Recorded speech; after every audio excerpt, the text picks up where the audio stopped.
Rajiv times में आपका स्वागत है। हमारे साथ में मौजूद है डिप्टी सीएम राजेंद्र शुक्ल जी, जो लोक स्वास्थ्य मंत्री भी है। आइए उनसे जानते हैं क्या नवाचार है प्रदेश में स्वास्थ्य विभाग को लेकर। वैसे किस तरह के नवाचार कर रहे हैं? स्वास्थ्य विभाग में जितनी भी चुनौतियां हैं उन सबको आइडेंटिफिकेशन करके और उन कमियों को दूर करने के लिए सरकार पूरी तरह से संवेदनशीलता के साथ काम कर रही है। जैसे डॉक्टरों की कमी को दूर करने के लिए मेडिकल कॉलेजेस खोले जा रहे हैं। हमारी MBBS की सीटें यदि सरकारी मेडिकल कॉलेज की देखें तो लगभग 2500 हो गई हैं, और प्राइवेट मेडिकल कॉलेज जो हम का प्रयास है कि प्राइवेट लोग भी मेडिकल कॉलेज खोलें, वो भी 2500 हैं। 5000 MBBS और PG की सीटें भी 2500 हो गई हैं। और हम सबका ये सोचना है कि जिस दिन डिमांड और सप्लाई, जितने डॉक्टर की आवश्यकता है उससे ज़्यादा डॉक्टरों की यदि तैयार होंगे तो ग्रामीण क्षेत्रों में भी हम उनको भेजने में आसानी होगी।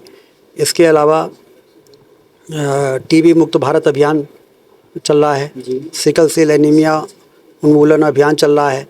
मातृ मृत्यु दर और शिशु मृत्यु दर को कम करने के लिए पिछले 2.5 वर्ष पहले जो 1 लाख माताओं में 173 की डेथ हो जाती थी, उसको घटाकर अब वो 135 हो गया है। और इसी प्रकार से जो शिशु मृत्यु दर है वो 42 से घट के 47 से घट के वो भी 35 हो गई है 1000 में।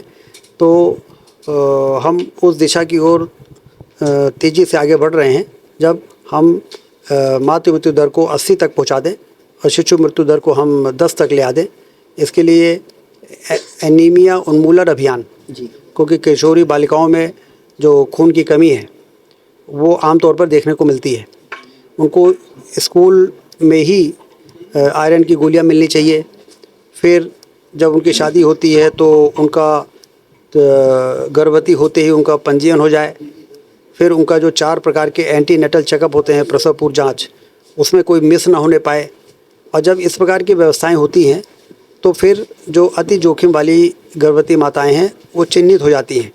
फिर उनको कम्युनिटी हेल्थ सेंटर में आशा वर्कर से पहुंचाकर और उनको रेगुलर चेकअप होना चाहिए, और यदि ज़रूरी हो तो फिर उनको हायर सेंटर में रेफ़र किया जा सके। इसके लिए जितने भी सामुदायिक स्वास्थ्य केंद्र हैं उसमें हर महीने की 9 और 25 तारीख को प्रधानमंत्री सुरक्षित मातृत्व योजना के अंतर्गत उस सेंटर में भले विशेषज्ञ हों चाहे ना हों, लेकिन जिलों से कलेक्टरों की ड्यूटी है, CMHOs की ड्यूटी है कि वो जिलों से रोस्टर बनाकर हर सेंटर में हम गायनेकोलॉजिस्ट को भेजें, जो वहाँ पर गर्भवती माताओं को जो वहाँ पर आशा वर्कर्स लेके आती हैं उनको क्लोज वॉच में रखें। और वहाँ पर आयरन से क्रोज चलाया जाता है, ज़रूरत पड़ती है तो ब्लड चढ़ाया जाता है, जिससे कि सुरक्षित प्रसव उनका हो सके और माता और बच्चे दोनों को बचाया जा सके। मातृ मृत्यु दर और शिशु मृत्यु दर को कम करना ये सरकार की सर्वोच्च प्राथमिकता है।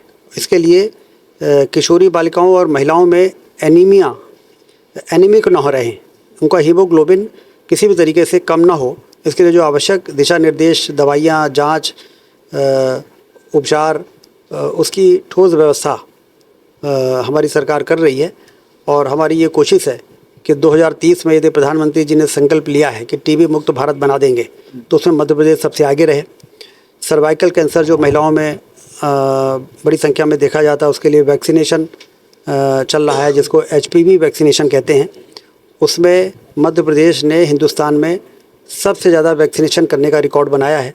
लगभग 100% बालिकाओं को 14 से 15 वर्ष के बीच की हमने वैक्सीनेशन कराने में सफलता प्राप्त की है। तो कुल मिला के नेशनल हेल्थ मिशन के जितने भी कार्यक्रम चलते हैं, जो सब हेल्थ सेंटर तक क्रियान्वित करने के लिए कहा जाता है, उसमें हर कार्यक्रमों में मध्य प्रदेश बेहतर परफॉर्म कर रहा है।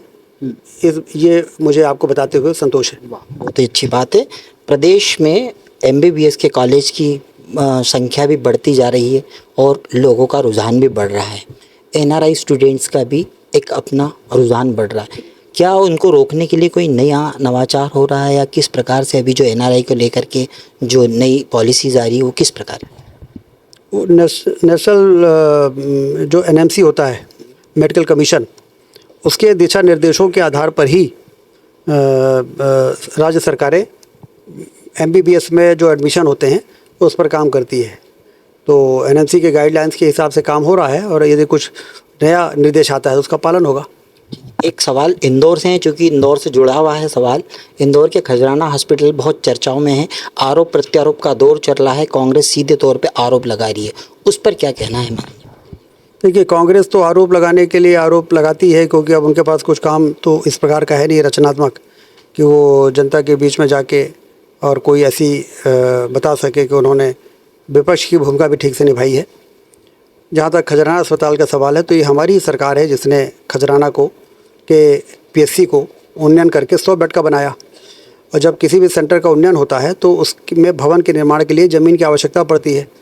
0.7 हेक्टेयर ज़मीन की डिमांड की गई थी, और वहाँ पर 0.7 हेक्टेयर ज़मीन के अलॉटमेंट का काम अभी इसलिए नहीं हो पाया है कि अगल बगल की ज़मीन में कुछ अतिक्रमण है और कुछ और भी बाधाएं रही हैं। लगातार प्रयास हो रहा है हमारे विभाग के द्वारा कि वो ज़मीन मिले तो भवन का निर्माण शुरू करें। जब कोई उन्नयन होता है और तो उसके साथ ही पद भी स्वीकृत हो जाते हैं, तो इसमें 87 पद स्वीकृत हुए थे, लेकिन चूंकि भवन का निर्माण हुआ नहीं है तो इसलिए उन पदों को जब तक भवन पूरा नहीं होता है उन पदों को खाली ही रखा जाता है आमतौर पर।